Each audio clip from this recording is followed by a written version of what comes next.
Hello students, welcome to FS Cloud. My name is Shashmita. We have an app by the name Careers Cloud which you can go and download through the Play Store. Once you have downloaded the application, you will easily be able to log in using your Gmail ID. And once you have logged in, you will be redirected to this page where you will be getting this URL. And there will be option for home, all courses, my courses and doubt section in this application. You will be getting multiple PDFs, multiple content on daily basis that will be enhancing your learning. Under Crack Current Affairs, you will be able to see multiple options. First one is Current Affairs English. We upload the day-to-day basis news in the English format. And apart from English PDF, we also provide them in Hindi format. And this banking awareness, we upload a PDF every month. So this PDF will contain the banking news, banking and the finance news of that respective month. And Current Affairs exam PDF will have two categories. One is that most important news of that particular month will be uploaded in this Current Affairs exam PDF. And also exam perspective PDF will also be uploaded. And next is Special CA. This will contain Union Budget, Economic Survey, and also the most important events that had taken place globally as well as nationally. And next most important is topic wise. So the entire news of that particular month will be segregated into different topics. And in order to recollect whatever you've read, we also provide you with topic wise quizzes. Apart from that, we also provide state current affairs. Now, here if you see, we provide you with the day-to-day PDF, and this we provide you with the weekly PDF. So that particular week news will be compiled into a PDF and in question and answer format in English and will be uploaded here. And to enhance your learning, you can also, to enhance and strengthen your learning, you can also attend the quiz. Here we provide you with the entire news of that particular week. But here we take the top 60 most important news and we upload it in this PDF in question and answer format. Apart from weekly, we also provide you the monthly ones. This PDF will contain detailed view of that particular month news, and this will have a brief format of the same news. This will be in the form of a question and answer format, and this will have the top 100 question and answer of that particular month. We also provide you with the PIB news on a day-to-day basis, which you can go and read in these particular tabs. Apart from that, we also provide the Union Budget and Economic Survey. You can also attend you can read after reading the PDF. You can also go and attend the quiz. This is available in the Special CA category. We also provide state level current affairs. So this will be very helpful for students who are preparing for state level exams. For example, if you are preparing for Tamil Nadu state level exams, then you can click this tab and you will be able to see all the current affairs or news related to Tamil Nadu. Apart from that, we also provide PDF from the exam perspective. Suppose you are preparing for RBI Assistant Mains, then this tab will contain 5 to 6 months of current affairs, which has high probability of being asked in RBI Assistant Mains. Similarly, for SBI PO, RRB PO, Clerk Mains, all these are being given under this section. And also we provide separate content-wise, topic-wise current affairs like national affairs, government schemes, international affairs, banking and finance, economy and businesses, MOUs and committees and meetings. All these different types of news are segregated in these particular categories. Hello students, welcome to our new initiative. In this initiative, we will be uploading the weekly current affairs on banking and finance section. So this will be uploaded on every Monday. And so on the whole, per month, you will have totally 4 videos related to this topic. And apart from just providing you with the banking and finance news, we also provide you the conceptual explanation so that this will enhance and also strengthen your knowledge about these topics. Today, we will be covering July 1st week banking and finance awareness news. Moving to the first news. The first news is all about SEBI raising the basic service Demat account limit to 10 lakhs to boost the retail investor participation in the stock market. Just like you have basic savings account in bank, so that you provide financial services to the poor people, to underserved people at an affordable rate. So if you see basic service account, a BSBD account in bank, they will not have any minimum balance requirement. You will be issued RuPay card or ATM card for free. So all these services will be provided to the BSBD account holders. Similarly, in order to provide this stock market services to people who are not able to afford it, this basic service Demat account was introduced. So previously, if you see, this was 2 lakh. So the value in your account, the value in your Demat account, if it is below 2 lakhs, then it will be considered as a basic service Demat account. But if it was above 2 lakhs, then it was considered it was considered as a regular account. But now if you see, the stock market has rocketed. So if you see the Nifty 50, it is around 25,000, and Sensex if you see it around 70,000 or 80,000. So it has skyrocketed. So you have to now revise these norms. So now it has been revised to 10 lakhs from 2 lakhs. That is, in your Demat account, if the total current value is up to 10 lakhs, then it will be considered as a basic service Demat account. If the value is about 10 lakhs, then it will be considered as a regular account. So let us look into the details. So if you see, SEBI has raised the threshold of basic service demat account from existing 2 lakhs to 10 lakhs. The main reason to do this is to encourage small investors to participate in the stock market and promote their financial access. So this will come into effect from 1st September 2024. So when was this first time introduced? So it was introduced for the first time by SEBI in 2012 to reduce the demat charges for the investors holding small portfolios and to promote wider financial inclusion. So as per this new regulations, only persons who have only one demat account and where the person is the sole or the first holder across all depository is eligible to have hold this BSDA account.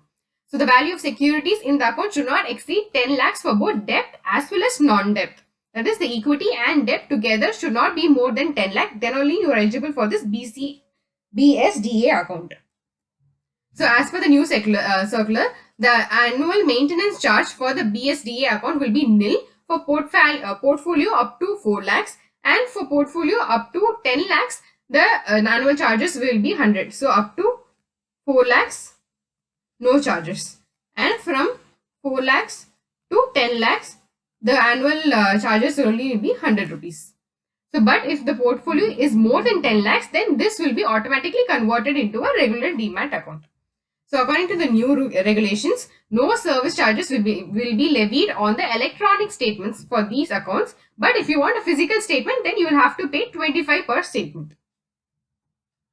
So the depository participants, they are required to review. So now currently the BSDA accounts are classified based on 2 lakh only. So if it is less than 2 lakh, then only it's considered as BSDA. Now this has to be reviewed, and all accounts which are up to 10 lakhs, whose value, current portfolio value is up to 10 lakhs, should be converted into a BSDA account, and this is the job of the depository participants. So they have to review and convert them within 2 months unless the account holder. So but if suppose the portfolio value is 5 lakhs. Now, this is eligible to be converted into a BSDA account.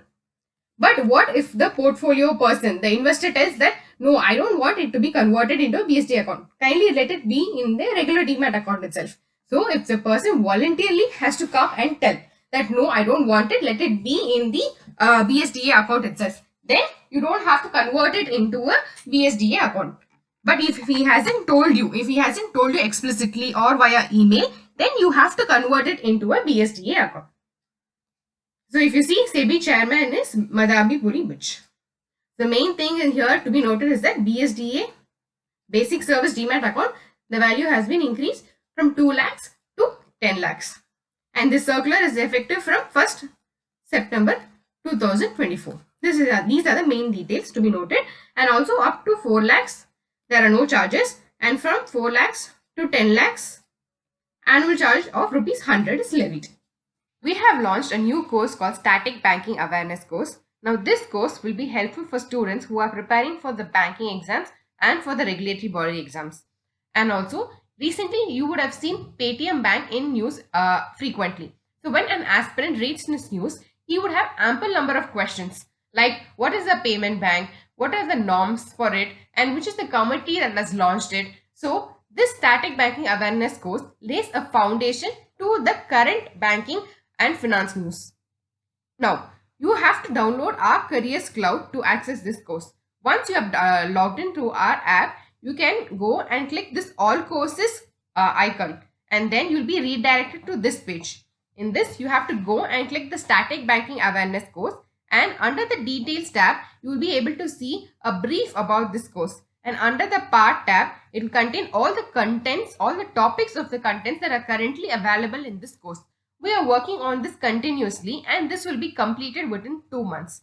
Under the Free tab, you can go and access one content, that is the origin and development content, for free. You can go and read this content and have an idea about this course. After reading this content, do attend the quiz that is also available under the same tab. Now, our team has allocated ample amount of time and resources to curate this content. We have created this content from various books and from various verified websites. Our content is better than any book that is available in the market. This is because we update this content on a dynamic basis. For example, there are currently 39 DRTs that are available in the country now. In future, if one more DRT is created or added, then it would become 40. So we would update this content on a dynamic basis. But in case of books, you have to wait for the next publication for this updated content. Nowadays, a lot of practical questions have been asked in the banking exams. For example, how many public sector banks are available on the stock exchange? Which is the payment bank that is being listed on the stock exchange? So we try to cover as many practical questions as possible in this course. Apart from this, we also provide you a question bank that will contain around 3000 questions and the previous year questions along with it. We also have a dedicated tab that will release the important RBI notification and the frequent news released by the RBI. You can use this code B15 to avail 15% discount. This is one of the highest discounts that we have offered until now. So do avail this code B15 while you purchase the course. The next news is about SEBI revised eligibility criteria for entry and exit of stocks in the derivative markets. There are two types. One is cash market and another one is the derivative market. Here the stocks are traded, but here the derivatives are traded.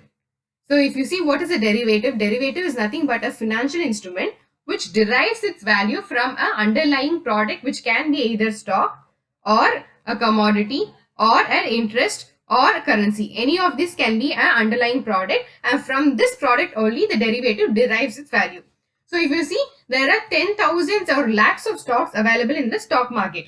But all these stocks do not have a derivative. Derivatives generally are futures, options, forwards, all these are derivatives. So if there are 10,000 stocks in a stock market, all these 10,000 futures or options are not available. There are certain criteria for a stock to have a derivative of it. So let us look into these revised eligibility criteria.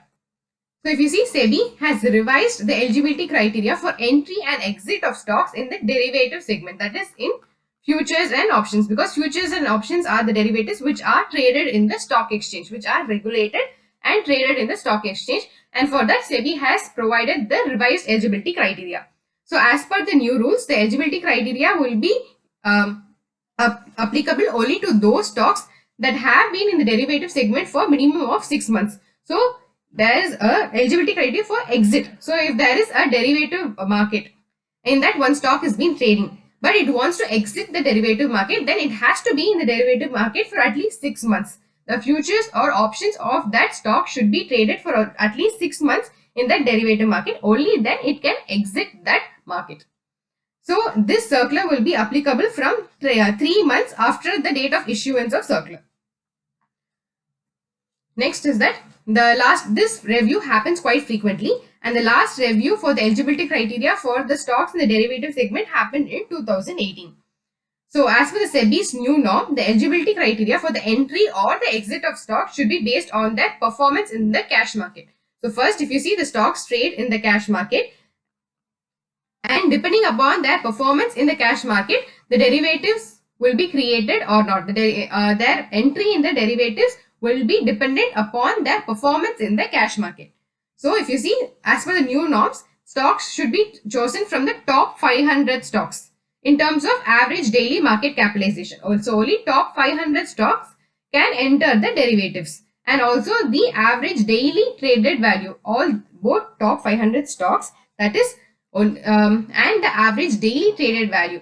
Only the stocks that are traded highly in the market and the top 500 stocks can be entered in this derivative market. This ensures that only high performance stocks, because only high performance stocks can be in the top 500, right? So this ensures that only high performance stocks enter into the derivative market. The next is that SEBI has increased the stock's median quarter sigma order size from 25 lakhs to 75 lakhs. So if you see median quarter sigma order size, it shall mean the order value required to cause a change in the stock price equal to 1/4 of a standard deviation. This is too technical. We don't have to dwell into its details. Just remember that the median quarter sigma order size has increased from 25 lakhs to 75 lakhs. Similarly, the market-wide position limit has also been set at a minimum of 1,500 crore. That is, market-wide position limit is the maximum number of open future and options contracts permitted for a particular underlying stock. So there is some say there is an index future or something, then the maximum number of open means maximum number of contracts that can be traded in this future and options is what this market wide position means. And here it is said that it has to be minimum 1500. If it fails to, then SEBI will ban the derivative. So this is the meaning. So so if you've seen that, it should be top 500. Second one is that minimum quarter order size. Minimum sigma quarter order size, it has increased from 25 lakhs to 75 lakhs, and the market wide position limit is minimum 1500 crores. So these three are the main points that we have learned. The next fourth point is that the new norms, it has also increased the minimum amount required for the stock's average daily delivery value.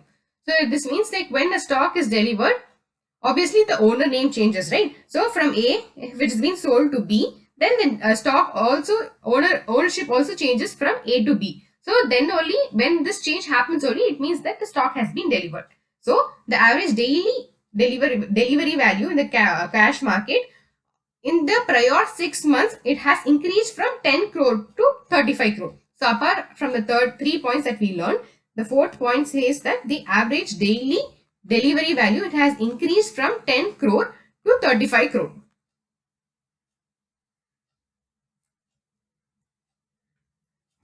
They have also introduced a new product success framework to evaluate the exit of stock from the derivative segment. So these includes there should be a minimum 15% of trading members active in this all stock derivatives, that is futures and options, at least 15% of the trading members, or the 200 trading, whichever is lower.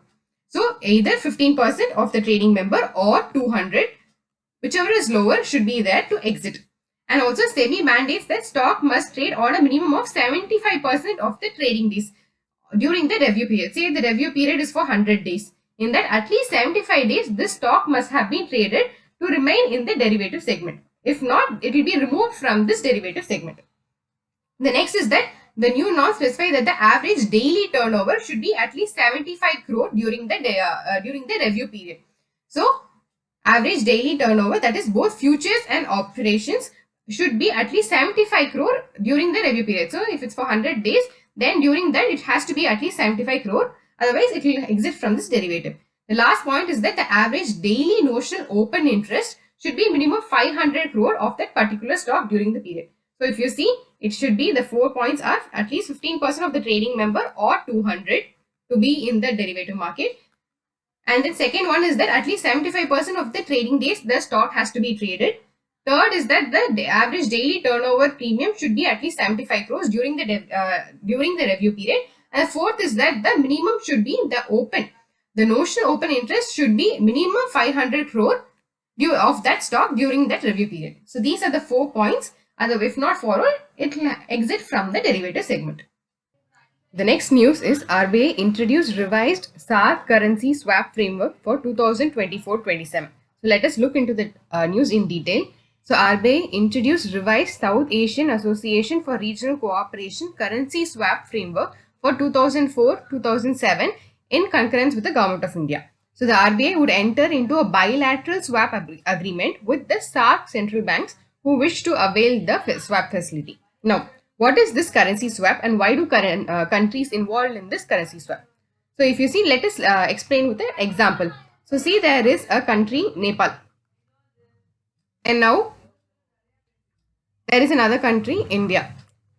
So mostly the currency swap agreements take place when this Nepal, it has to make any forex payments in a foreign currency. That is forex payment on maybe they have taken a debt from a country and they have to pay the interest, or when they are facing balance of payment crisis. Then if you want to import, then you have to make forex payment. For that also you need forex. So these are the reasons why you need forex. So when they are in need of a foreign currency, they might get into a swap agreement with other countries, because suppose say if they need $5 million US dollars now, then they'll have to pay Nepal rupees and then only buy $5 million. They might not have that much of Nepal rupees at present. So what will they do is they will get into an agreement with, say like with India. They will tell India, kindly provide me $5 million now, and after 1 year or 2 years, the maturity period will vary from one agreement to another agreement. So there will be an agreement between swap agreement between Nepal and India. So it will say Nepal will tell, I'll borrow 5 million now from you, and then I will pay you after 5 years or 6 years this 5 million in Indian rupee. So the payment now it's receiving in one currency, and after the maturity or on the date of maturity, it will pay the loan in another currency. That is why this is called as foreign currency swap agreement. So it will pay the amount, it will return the amount in another currency with the interest also. So interest rate will also be provided because 5 million has been provided for 5 or 6 years, right? So that will have some interest accumulated. So I will repay the amount in another currency, whichever currency you want, maybe in Indian rupee, and along with the interest. So this is called as currency swap. So why do they get into this? Because they will be in need of a foreign currency, either to make an import or also to make forex payment on the interest payment on the debt they had received. So for that, they may not have the foreign currency. For that reason, they will get into swap agreements because they don't have to they don't have to pay their Nepali rupees immediately and then borrow 5 million. So they can borrow 5 million and later they can repay the amount after some tenure. So, and also this interest rate in this currency swap will be lesser than the market interest rate. That is also another reason why they get into a swap agreement with other countries. So that is what this news is all about. So swap agreement has been signed between India and the SAARC countries. So if you see, as per the framework, a separate Indian rupee swap window has been introduced with 250 billion to provide various concessions for swap support in INR. So let us read the definition of swap agreement. A currency swap is an agreement between two cross-border entities where one of them agrees to provide a loan to another in a foreign currency. The repayment takes place in a different currency at a fixed date and an exchange rate. So both the exchange rate and the date are fixed of the repayment, and also the currency is also fixed in what currency the repayment will be made. So you don't have to worry about the currency fluctuation. This risk is also avoided. So no risk and also lower interest rate compared to the market interest rate. So if you see, why do current countries opt for currency swaps? These swaps allow the countries to get a loan at a lower interest rate of interest than the foreign markets. Also, it helps the recipient's country to maintain their foreign reserves even as their foreign debt obligations loom large. So, maintain your foreign reserves to make any foreign payment for your imports, or also to service your foreign debt obligations, that is to pay the interest. All for this purpose, this foreign currency swap has been done.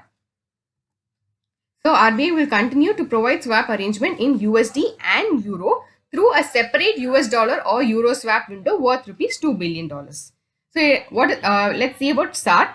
SAARC is South Asian countries. It is a regional and geopolitical organization of mainly South Asian countries.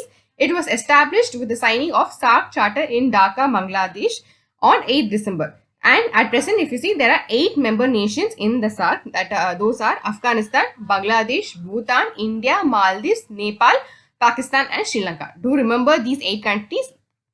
It is very important. So it is Afghanistan, Bangladesh, Bhutan, India, Maldives, Nepal, Pakistan and Sri Lanka. The Secretary General is Goyam Sarwar and it is headquartered in Kathmandu, Nepal.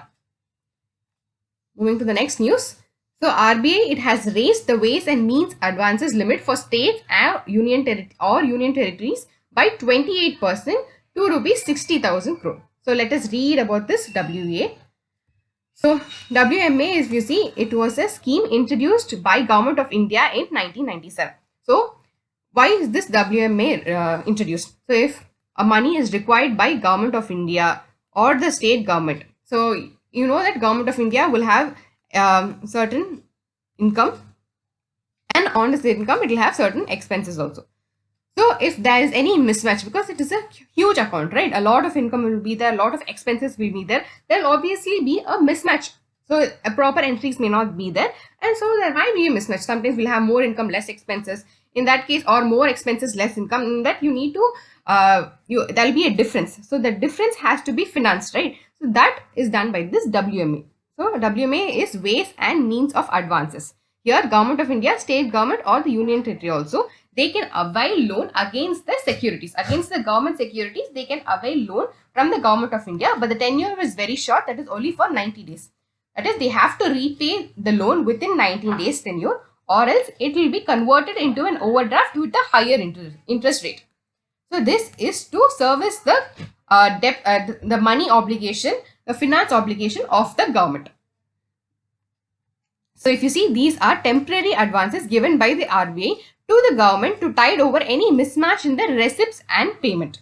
There are two types of WMA. One is normal WMA and the other one is special drawing facility, that is SDF. So first, the state will avail under special drawing facility because this special drawing facility interest rate will be lesser than the repo rate. It will be either 2% or 1% lesser than the repo rate. So first they will avail against this SDF, and if they have covered this SDF completely, that is if they have exhausted the limit of SDF, then they apply it against normal WMA. So first it is SDF because it is lesser, the interest rate is lesser than the repo rate. Then the next is that normal WMA. Here the interest rate will be equal to repo rate. So whatever the interest rate provided in the repo rate, it will be the same interest rate for normal WMA also. And the next is that when the repayment period exceeds 90 days, then this normal WMA will get converted into an overdraft and the interest rate will be repo plus 2%, the overdraft interest rate. So if you see, a special WMA or special drawing facility is provided against the collateral of the government securities held by the state, and after the state has exhausted the limit of SDF, it gets normal WMA. The number of loans under WMA is based on a 3-year average of actual revenue and capital expenditure of the state. So this is how the limit of the WMA is calculated, that is 3-year average of actual revenue and capital expenditure of the state.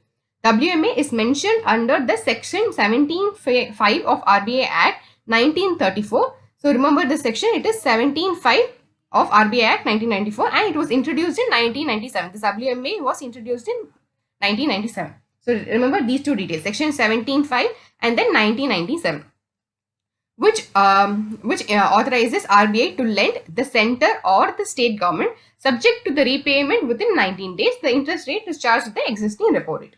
And if the WMA exceeds 90 days, it would be considered as an overdraft. That is, the interest rate on the OD is 2% more than the repo rate, as I mentioned in the previous slide.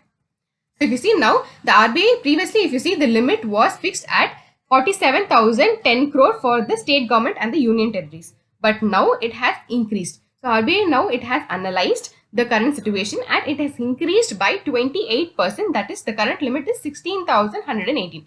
So do remember the previous limit also, it was 47,010 crore and now it is 60,118 crore. So these are the two limits. So this limit will be effective from 1st July 2024. So RBI announced that special drawing facility availed by the state government or the union territory will continue to be linked to the quantum of their investment in marketable securities. So if you see, WMA, the limit is calculated as per the actual revenue and capital expenditure.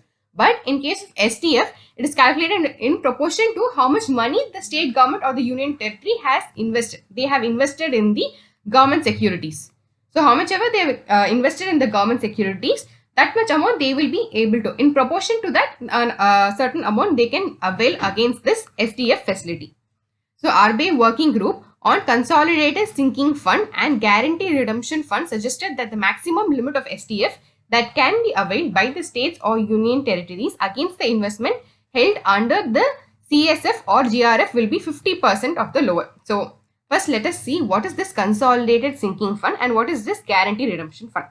So CSF, we know that banks, governments, they issue bonds, right? Small savings schemes also like Kisan Patra and Kisan Vikas Patra, National Small Savings Schemes, and also the Sukanya Samriddhi. These are all the schemes that are provided by the government of India. So now this people will invest in those schemes, and then after 20 years or 30 years, they might get the maturity amount. So, and also apart from that, they also issue bonds, T-bills and various other bonds also, which is a very long tenure like 20 years or 30 years, right? So in order, now they will borrow the money. Now the government of India or the state government will borrow the money from the people. And then after 20 years or 30 years, they have to return back this money, right? So for that, every year they have to accumulate some amount so that it will not be difficult for them to pay at the tenure, at the end of the tenure. They shouldn't suffer, right? At the end of the tenure, you cannot easily pay. It's a very huge amount. So it will be very difficult to repay it after 30 years at a time, single time. So for that, you have to accumulate some amount every year.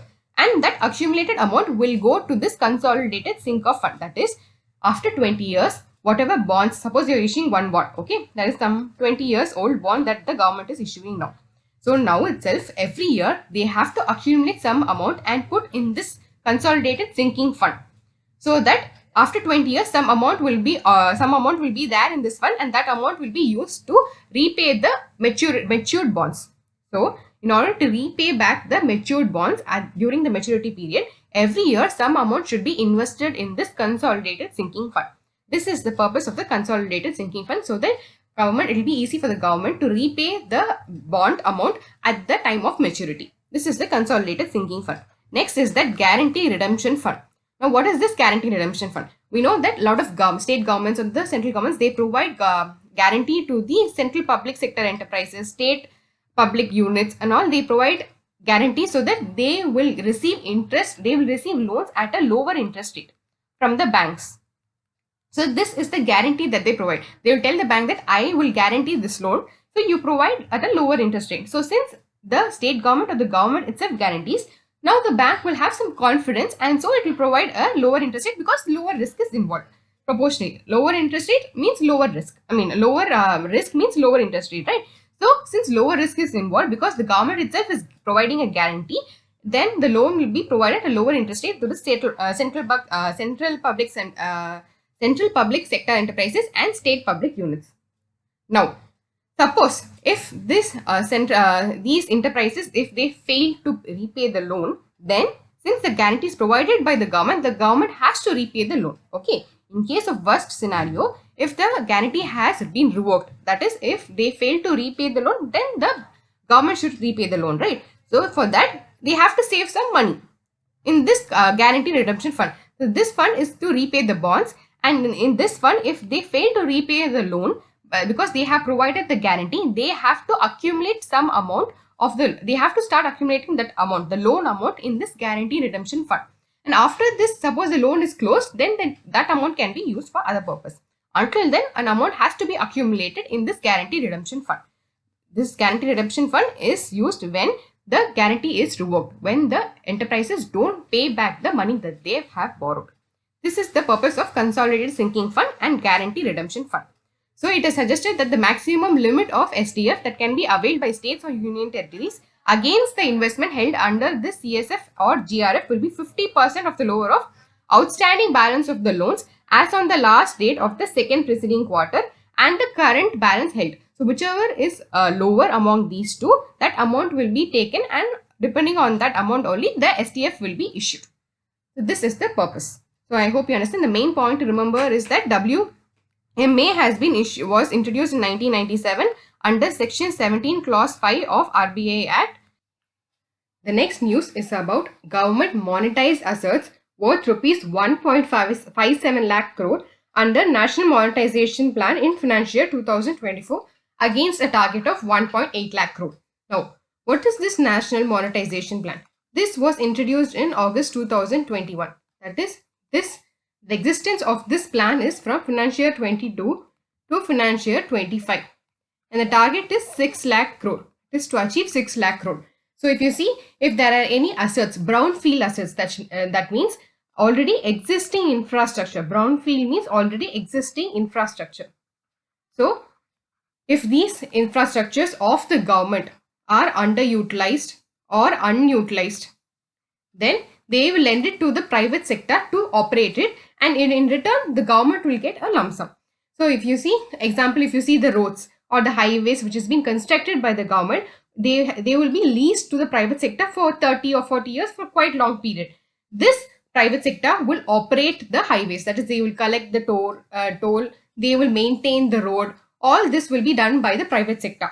But if you see at the end, the main difference between this monetization and privatization is that the asset ownership is not with the government. But in case of monetization, the asset ownership still remains with the government. So you just lease it to the private sector. You do not transfer the entire ownership to the private sector. This is the main difference between the monetization and privatization.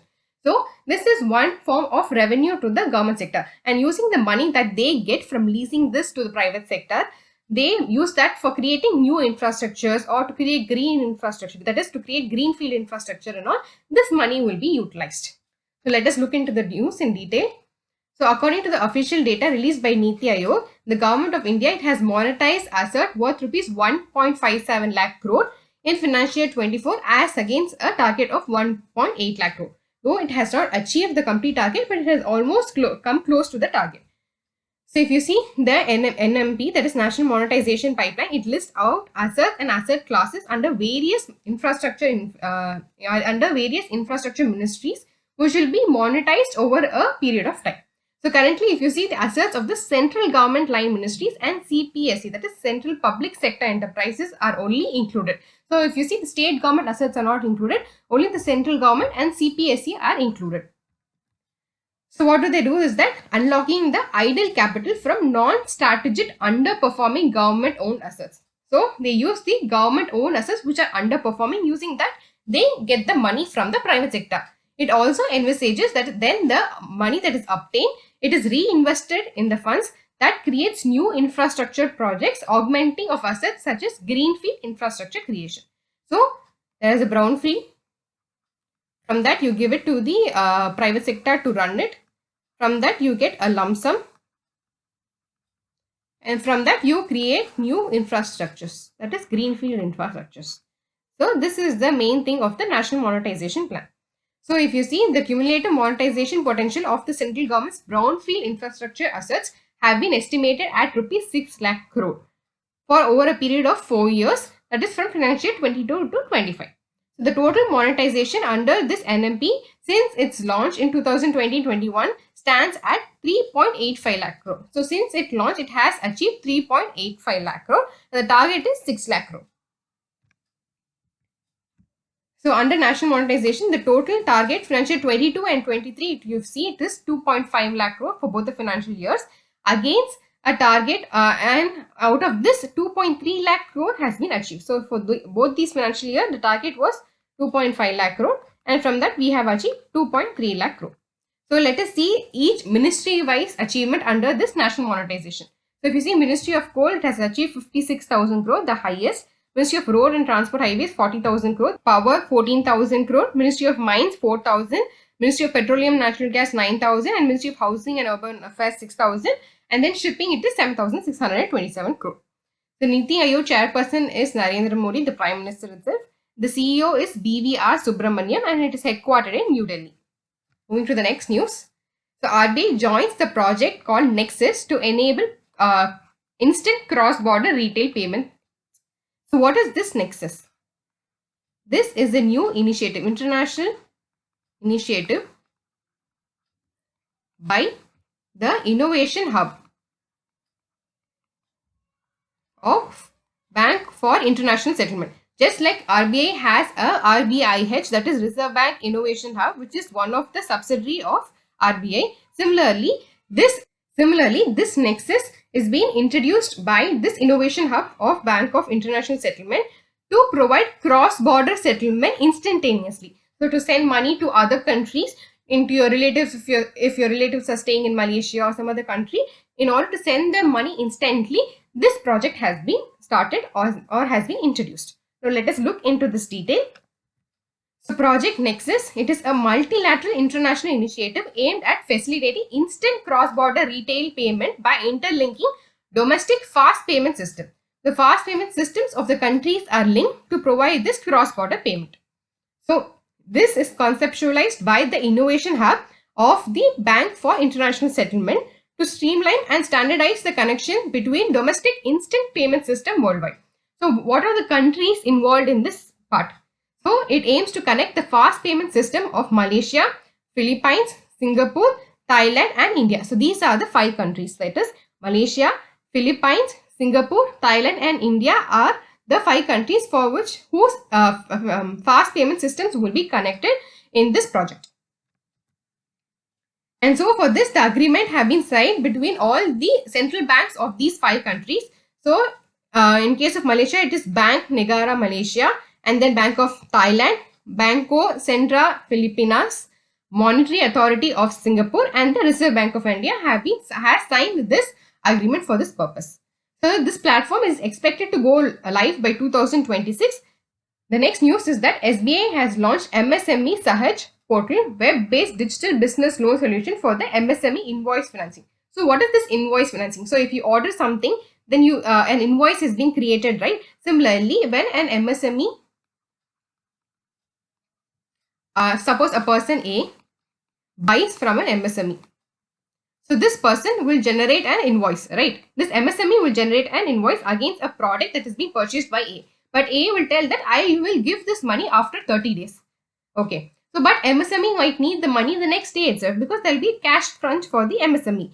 So, what this loan will do that it will the MSME will provide the invoice to the bank and will tell that you have this MSME, you have this invoice and give me money against this invoice. So it will tell okay, the bank will tell okay fine, I will give you. If the invoice is around 1 lakh, then the bank may give 95,000 or something, not the entire amount. And then the bank will collect the money from the customer. So this is what loan against invoice means, or invoice financing means. So if you see SBI, India's largest public sector bank, it has launched MSME Sahaj, a web-based digital business loan solution for the MSME invoice financing. So it provides a short-term credit to meet the capital needs of the MSME units who are part of the GST regime. So only if the MSME is part of the GST regime, they can avail this invoice financing. So it is a data-driven invoice financing credit assessment.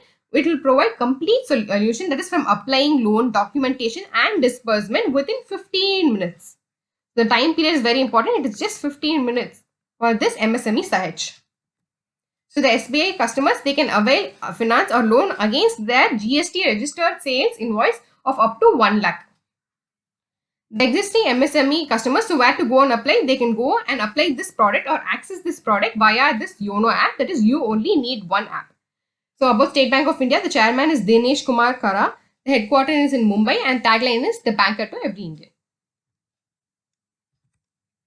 The next news is that ADB and AHFL signed a $60 million NCD deal to offer housing loans. Let us look into its details. So ADB, Asian Development Bank, it has signed a $60 million non-convertible debentures financing agreement with the Aadhar Housing Finance Limited. This is an NBFC and they both have signed an agreement to provide housing finance to the lower segments. So what is this non-convertible debentures? Debentures are nothing but bonds. So you can raise money using bonds or equities. So this here they've raised money using bonds. So what does convertible debentures means? See, every bond will have a maturity time, right? So say this bond, say there is a bond A and the maturity time is 20 years. And this has been issued by company C. So if this is a convertible debenture, then it means that after during 20 years, a coupon payment or an interest payment will be provided to A. Now, after this 20 years is completed, generally other bonds, when they go and return the bond to company C, the company will provide the principal to the persons who have bought the bond. In case this will be A. So A had bought the bond for 20 years and now the maturity period has come to end. So now the bond A will go and return the bond and get the principal payment. But in case of convertible debentures, if they are issued as convertible debentures, what will do is the principal amount will not be provided by company C, but since they are convertible debentures, equities of the company C will be provided to the person A. So I'll explain it once again. There is a company C, it provides bond to A, convertible bonds. So the tenure of the bond is 20 years. And after 20 years, when A approaches company C, since this is a convertible debenture, company C will not provide principal, but in turn it will provide the equities of company C to A.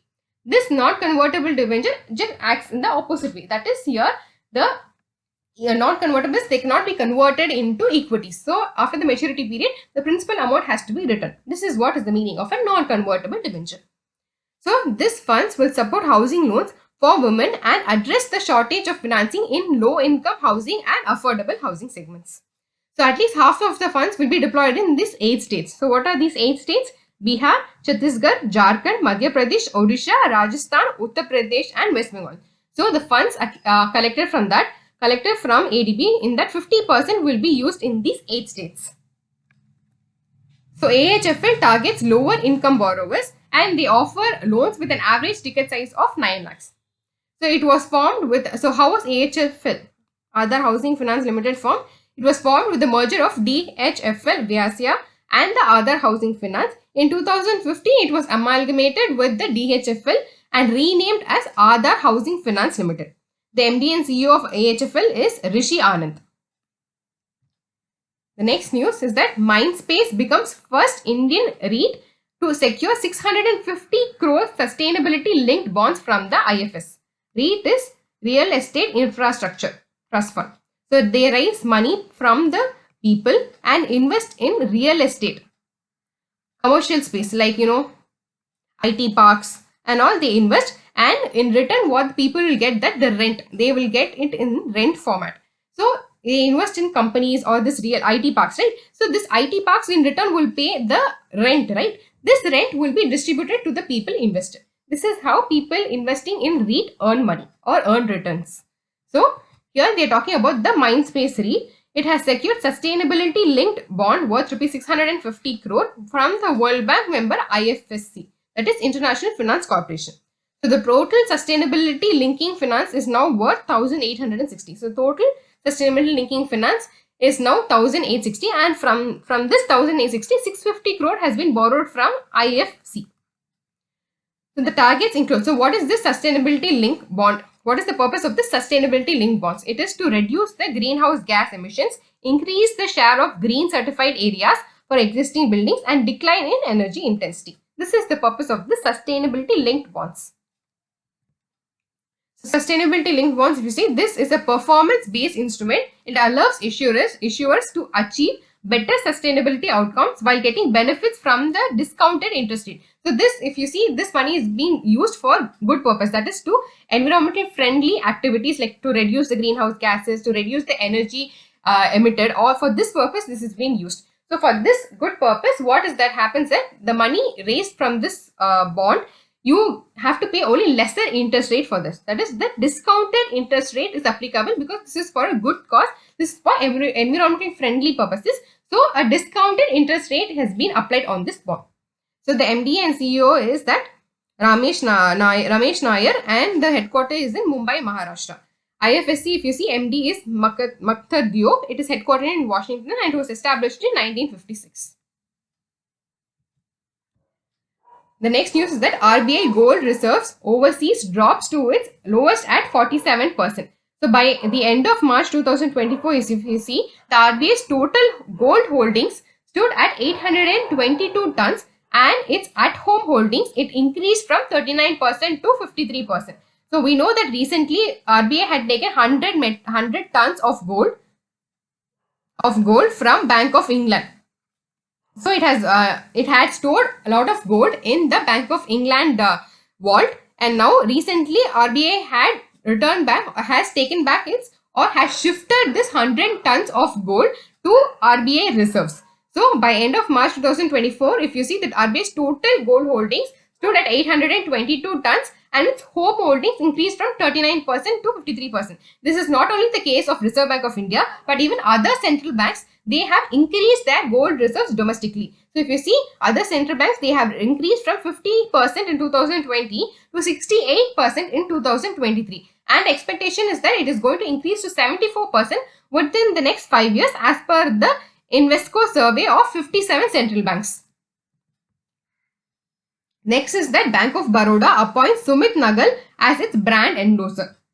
So he is a tennis player. So the Bank of Baroda, the leading public sector bank in India, it has appointed as Sumit Nagal, the rising Indian tennis player, as its brand endorser.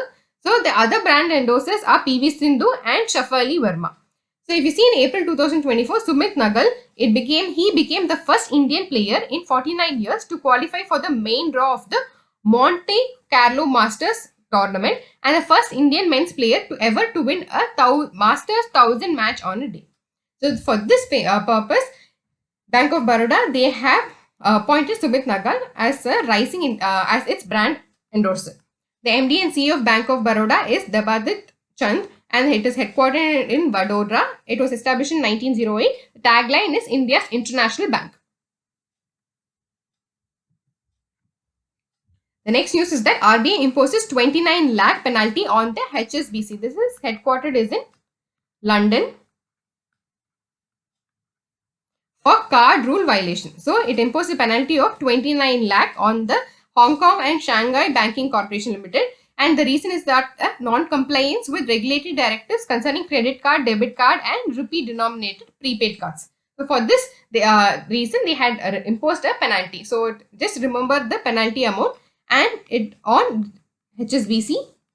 And the purpose is that there was violations regarding credit card, debit card and prepaid instruments. The next news is HDFC Life's launched Bridge the Gap campaign to enhance life insurance awareness.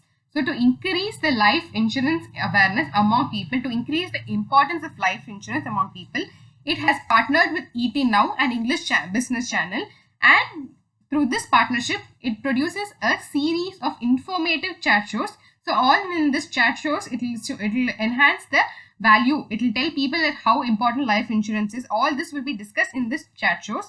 So through this, it plans to increase the awareness among the people. So if you see, the current life insurance penetration in India is as low as 3.2%. And if you see, IRDAI has planned to increase that insurance for all by 2047. Next news is that World Bank approves $1.5 billion to support India's low carbon energy sector. So the World Bank, it has approved $1.5 billion for second low carbon energy programmatic development policy operation.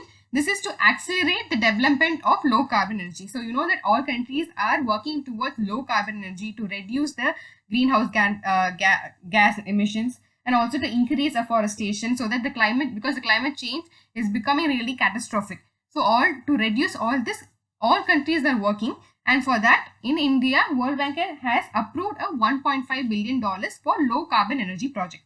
So this support will ensure that there is increased greenhouse productions, including the development of electrolyzers, which are essential for hydrogen production. So electrolyzer, if you see, it is a device. So here the water, it will be separated into hydrogen and oxygen, and through this electrolyzer only the hydrogen is produced. So it will also include the development of electrolyzers. So it also intends to incentivize the battery energy storage system and enhance the integration of renewable energy into India's electricity grid. So green hydrogen production increasing. Second is that if you want green hydrogen production, then you have to develop electrolyzers. So develop electrolyzers. And third one is the battery energy storage system. So these are the aim of this project. Apart from that, the reforms are also expected to result in the generation of at least 450,000 metric tons of green hydrogen and 1,500 megawatt of electrolysis per year from financial year 25 and 26. So it is 450,000 green hydrogen and 1,500 megawatt of electrolysis. So this will help to increase the renewable energy capacity and support reduction in the emission of about 50 million tons per year. So if we follow this diligently, then we'll be able to reduce 50 million tons of emissions per year. So this will help India reach its committed 500 gigawatt of renewable energy capacity by 2030. And apart from that, India also aims to be net zero carbon emission by 2017, and also it also expects 50% of installed energy capacity to from non-fossil, and also reduction in carbon intensity by 1.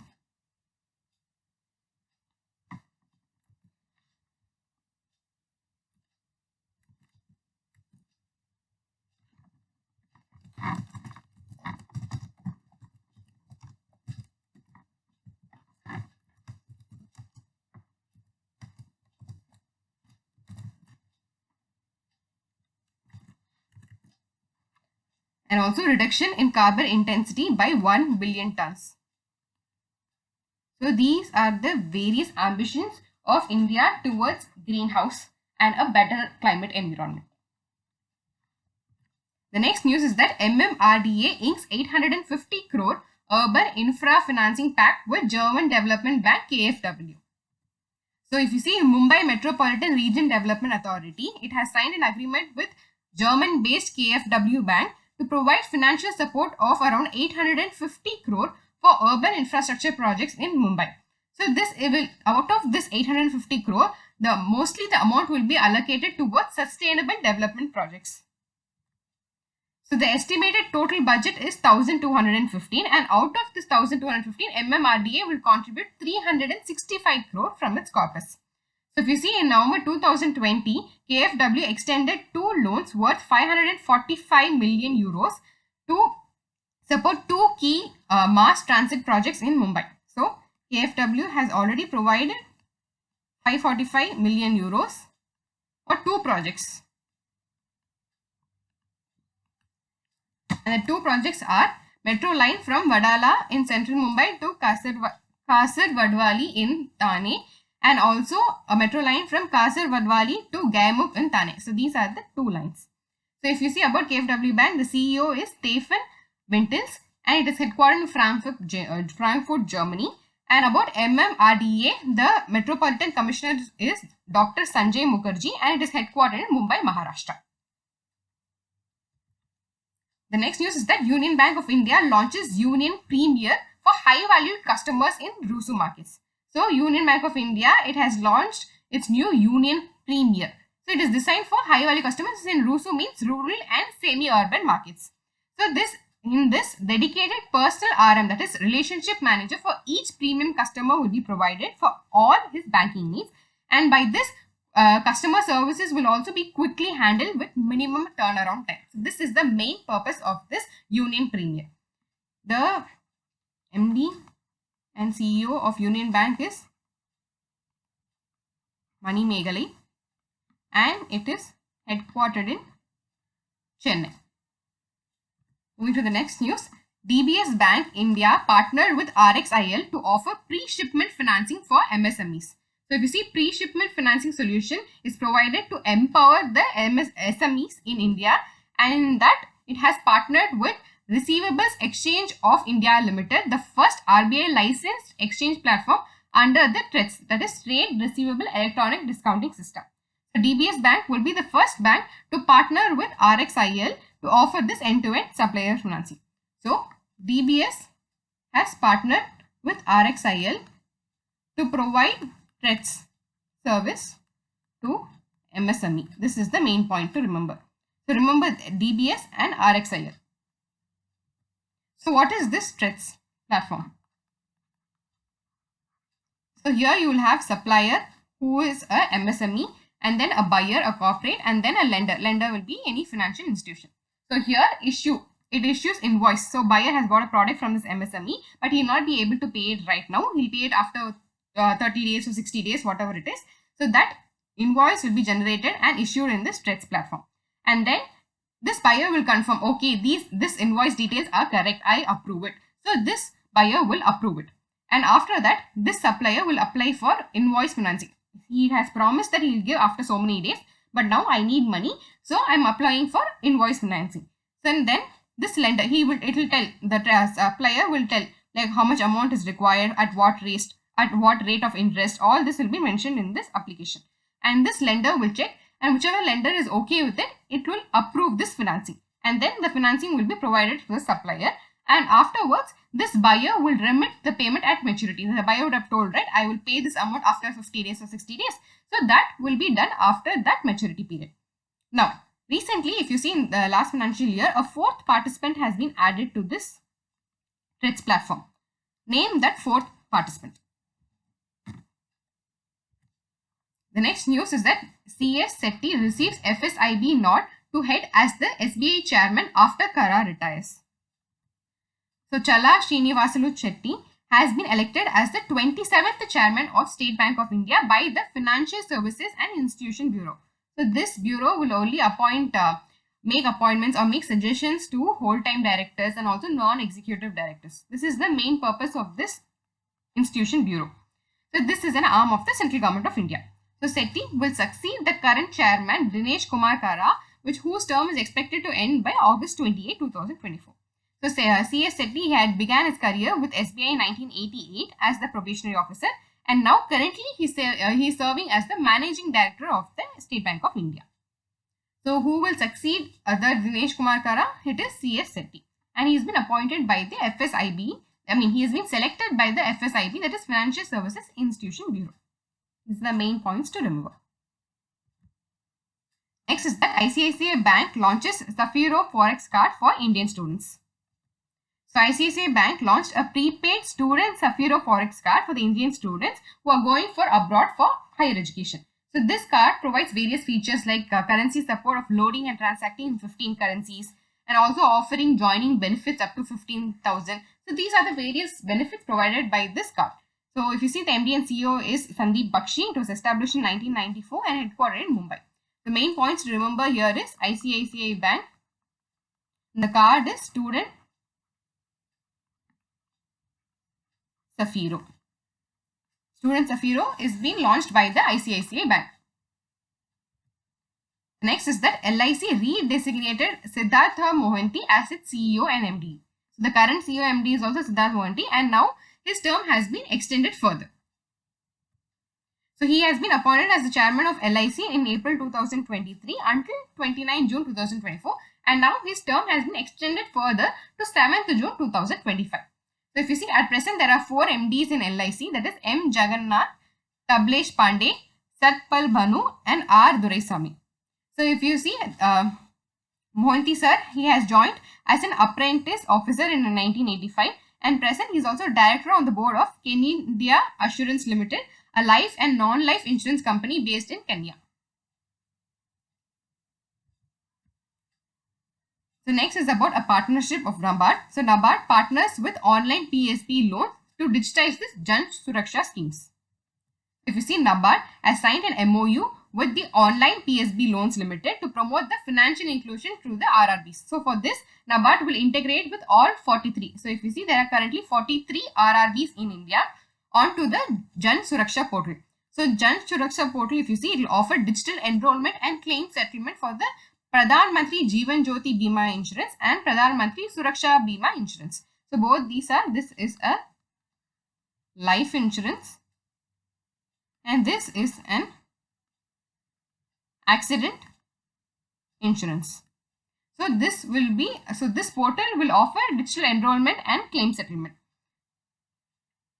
So for this purpose, NABARD will integrate 43 RRBs onto this Jan Suraksha portal to provide access to the financial protection schemes across the remote area. So increase the enrollment from the remote area to ensure that the people in the remote area also have access to these kind of schemes. This integration has been done.